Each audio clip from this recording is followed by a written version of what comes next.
Well, ladies and gentlemen, you get a history lesson from Richard as well as a speech from me, aren't you? Lucky.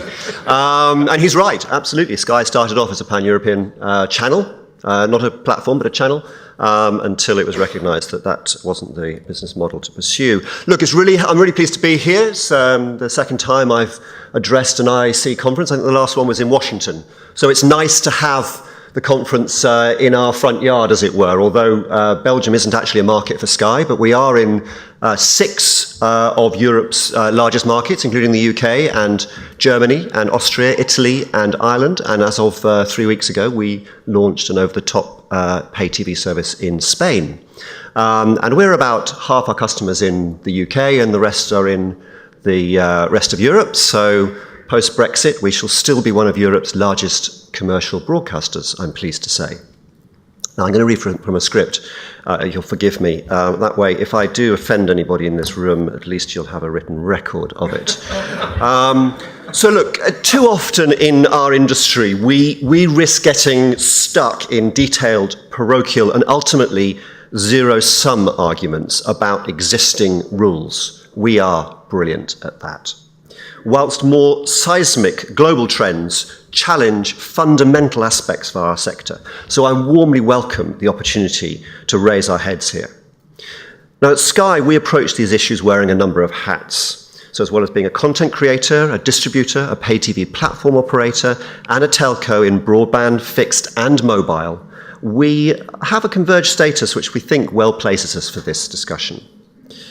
I want to talk about responsibilities and how the new world of the tech platforms compares to the old one that we come from. The starting point is obvious. As the market has become characterized by low barriers to entry, Sky now competes and collaborates in a global landscape with new tech platforms of incredible scale and reach. Tech distribution content costs are amortized across multiple markets and hundreds of millions or even billions of customers. And this scale means that these tech platforms have expanded and diversified in ways that few traditional media companies have been able to. They're news publishers, they're broadcasters, they're marketplaces, and it's the users themselves who engage in these activities. But at such scale, and with so many content creators, there is less scrutiny or control of the activities by the platform operators themselves. Now, the tech platforms provide access to a wide range of content, but their business models appear agnostic to the legality or harmfulness of the content, and that poses a difficult question for policymakers. How can these global tech platforms be incentivized to meet the high standards that certainly in Europe our media platforms have traditionally abided by?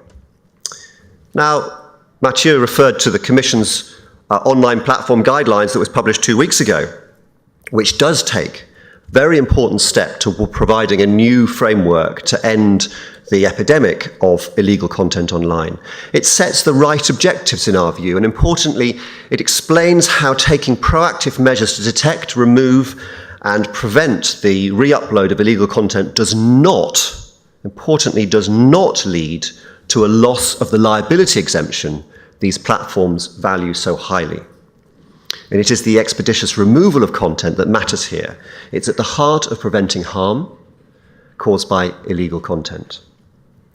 But attention also needs to be given to the processes that online platforms put in place to police illegal content. The guidelines rightly acknowledge that protection should be built into online businesses. And this means there needs to be greater scrutiny of the sophisticated content management systems that allow trusted flaggers to find and report content. So the structure and the ideas for tackling illegal content are there, but I'm afraid I'm not convinced it will mean that the tech platforms meet the standards we expect. And to date, they haven't gone proactively very far. Enforcement, investigation and sanction powers are fundamental of any regulatory regime. Ask those of us that are regulated, especially a well-functioning or even a well-functioning self-regulatory one. I'm talking about what you might term protective public policy objectives, a range of content and behaviours that currently does not sit easily under existing regulatory frameworks. Now, you may well all be sitting here asking, why does Sky care so much about this? You've got to see it from our perspective. We increasingly see our carefully regulated content and our socially responsible services over many years appearing on the same devices and screens, side by side, with what we see to be, and in practice is, a complete free-for-all. That's not good for our customers, it's not good for our industry, and frankly, speaking as an individual here, it is not good for our society. For us, the TV screen used to be a safe space in the home. It really isn't any longer. Fresh thinking is required to tackle these issues. We should all ask the question, is the balance between protections and responsibilities still right? Now look, we understand that platforms need certain protections to operate. We're an ISP. We rely on some ourselves. But it's clear to us that the world is a very different place today than when those protections were agreed 20 years ago. And they're far too wide, out of date, for how our online ecosystem works and is exploited. So here's a question. Why don't we make these protections conditional? Require these platforms to take a greater degree of responsibility on these issues, or else risk losing the liability shields they benefit from.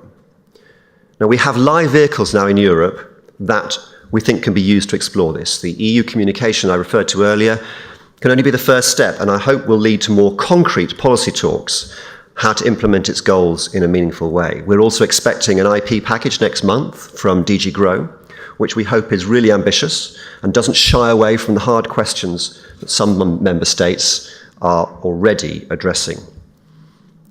Look, legislative initiatives do create a degree of jeopardy for operators, which is important because it also creates greater incentive on them to put more effective measures in place.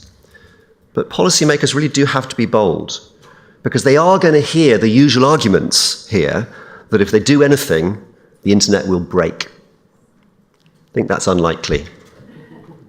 And just a little bit of fear-mongering. Incentivizing responsible behavior is the fundamental challenge that our policymakers face in this space. There are several motivations for good behavior, and regulation must be seen as one of those. It is entirely legitimate to ask what more platforms can do to protect citizens and creators in this new world.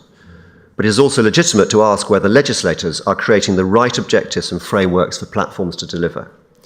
I think the EU, in particular, now has a chance to set an example to the whole world, to make the internet a better and safer place than what the Commission have actually called in the last few weeks a wild jungle. Thank you very much.